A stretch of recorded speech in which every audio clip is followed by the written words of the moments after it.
যে সমস্ত সংস্কার প্রস্তাব সামনে এসেছে এই সবগুলা বাস্তবায়ন করা হবে এই সংসদের পবিত্র দায়িত্ব। যে এই সংস্কার পরিষদের সদস্য হিসাবে শপথ না নেওয়া জুলাইকে অপমান করার শামিল আমরা মনে করি।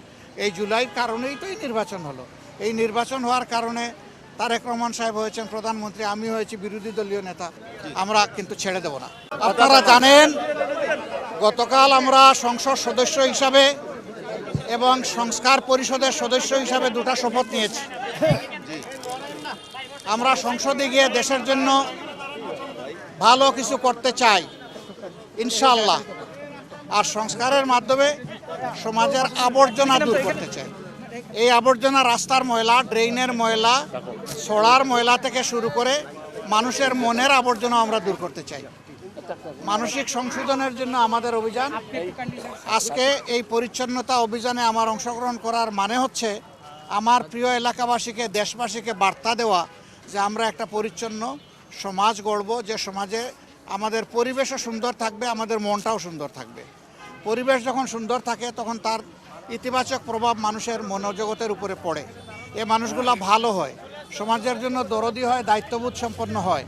আমরা সেই বার্তাটাই মূলত দিতে চাচ্ছি। আমাদের ছোট্ট একটা দেশ, আমরা সবাই যদি আন্তরিক হই তাহলে নিজ নিজ আঙ্গিনা আমরা পরিষ্কার রাখলেই দেশ পরিষ্কার হয়ে যাবে। আজকে এই বার্তা দেওয়ার মাধ্যমে আমি আমার এই এলাকার সহকর্মীবৃন্দকে বলবো যে প্রতিদিন ফজরের পরে আজকে এটা লোক দেখানো নয়, এটা দিয়ে শুরু। এ গ্রেড ক্লিংকারের কনফিডেন্স সিমেন্ট, বাংলাদেশের হৃদয় জুড়ে। প্রতিদিন ফজরের পরে আমাদের প্রত্যেক ইউনিট মিনিমাম আধা ঘন্টা সময় এই পরিচ্ছন্নতার কাজ করবে। 1 ঘন্টা পারলে আরও ভালো।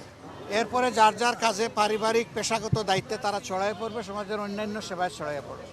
কিন্তু এখন থেকে আমাদের এই এলাকাটা আমরা চাচ্ছি একটা মডেল এলাকা হিসাবে গড়ে উঠুক। আমরা সরকারের ফান্ড পাই না পাই, সরকার আমাদেরকে কি দিবে না দিবে এটার তোয়াক্কা আমরা করব না। তবে আমরা আশা করব, দাবি রাখবো এই এলাকার ন্যায্য পাওনা থেকে সরকার যেন এলাকাকে বঞ্চিত না করে।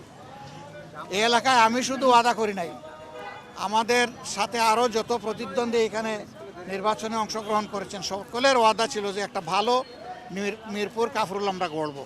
এখন সবার সমবেত দায়িত্ব, আমি সকলের সহযোগিতা চাই। আমার সাথে আরও যারা প্রতিদ্বন্দ্বিতা করেছে আমি তাদেরকে আন্তরিক অভিনন্দন জানাই। প্রতিযোগিতা করাটাই একটা বিজয়। এবার আমি হয়েছি, আগামীতে তারা হবেন, অসুবিধা নেই। এটাই গণতন্ত্রের সৌন্দর্য। আমাদের কাজের মাধ্যমে জনগণকে প্রশান্তি দেওয়া, জনগণের জীবনে নিরাপত্তা ফিরিয়ে আনা, শঙ্কা দূর করা, একটা ভ্রাতৃত্বমূলক সমাজ ব্যবস্থা গড়ে তোলা, দল মত এবং ধর্মের ঊর্ধ্বে উঠে আমরা এই কাজটা করতে চাই। এই জন্য সারা দেশবাসীর আমরা সহযোগিতা চাই। আমি শুধু মিরপুর না, আমার যত সহকর্মী সারা দেশে ছড়িয়ে আছেন তাদের কাছেও আমার একই বার্তা। এবং আমি এই দায়িত্ব আজকে শেষ করছি না, এটা আমার শুরু। আমি ঢাকায় থাকলে প্রতিদিন এখানে আসব, প্রতিদিন রাস্তা ঝাড়ু দেবো ইনশাআল্লাহ। আর ঢাকার বাইরে থাকলে যেখানে যাব ওখানে আমার সহকর্মীদের নিয়ে আমি কাজ করব। একটা প্রশ্ন ছিল যে নতুন যে মন্ত্রিসভা হয়েছে গতকালকে যারা শপথ নিলেন, এই বিষয়ে আনুষ্ঠানিকভাবে আপনি কি বলবেন? আমি আমার বক্তব্য দিয়েছি, আপনারা মিডিয়া থেকে আমার টাইমলাইন থেকে নেবেন। একটা বিস্তারিত বক্তব্য আমি দিয়েছি, এর বাইরে এখানে ছোট কথায় আমি কিছু বলতে চাচ্ছি। গণপরিষদে শক্তিশালী একটা বিরোধী দল হবেন সংসদে এবং রাজপথে, কিন্তু আমরা গত কয়েকদিনের যদি তথ্য বিশ্লেষণ করি, আপনারা অভিযোগ দিয়েছেন নির্বাচন ইঞ্জিনিয়ারিং, এরপর নির্বাচন পরবর্তী সহিংসতার অনেক ঘটনা আছে। সবশেষ গতকাল সংস্কার পরিষদের শপথ নেয়নি বিএনপি। তো সার্বিক যে বিষয়গুলো সেখানে আপনাদের শক্ত কোনো অবস্থান? আমরা কালকেই পরিষ্কার করেছি, আপনারা ছিলেন সেখানে? ছিলেন।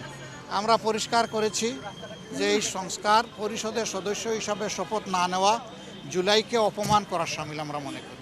এই জুলাইয়ের কারণেই তো এই নির্বাচন হলো। এই নির্বাচন হওয়ার কারণে তারেক রহমান সাহেব হয়েছেন প্রধানমন্ত্রী, আমি হয়েছি বিরোধী দলীয় নেতা। এই জুলাই না আসলে কি আমরা এটা হতে পারতাম? এই খেদমতের এই সেবার সুযোগ পেতাম? তাহলে জুলাইকে আমাদের অবশ্যই স্বীকৃতি দিতে হবে, সম্মান করতে হবে। এবং জুলাইয়ের আকাঙ্ক্ষার ভিত্তিতে যে সমস্ত সংস্কার প্রস্তাব সামনে এসেছে এই সবগুলা বাস্তবায়ন করা হবে এই সংসদের পবিত্র দায়িত্ব। যদি সরকারি দল উদ্যোগ নেয় আমরা বিরোধী দল হিসাবে সর্বাত্মক সহযোগিতা করব। সরকার যদি উদ্যোগ না দেয় তাইলে আমরা জনগণের হয়ে সেখানে কথা বলব। আমরা কিন্তু ছেড়ে দেব না। সবাইকে ধন্যবাদ। আসসালামু আলাইকুম।